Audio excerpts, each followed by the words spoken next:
BluArmor activated. Hey riders, in this video we'll show you how to reboot your C40, perform a pairing reset and do a factory reset. First, let's see how to reboot the device.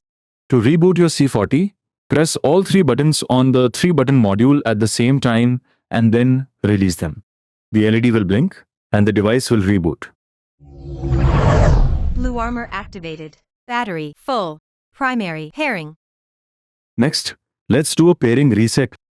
A pairing reset clears the Bluetooth pairing history stored on the C40.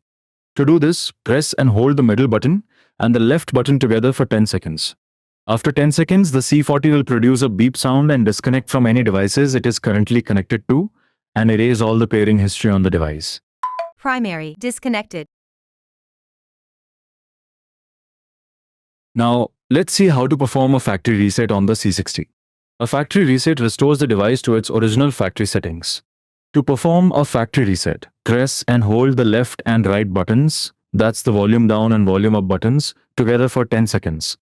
As soon as you start holding the buttons, a white LED will turn on.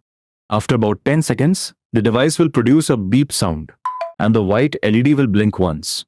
The C40 will then reboot and automatically enter primary pairing mode. BluArmor activated. Battery full. Primary pairing. And that's it. Now you know how to reboot your C40, clear pairing history, and perform a factory reset whenever needed.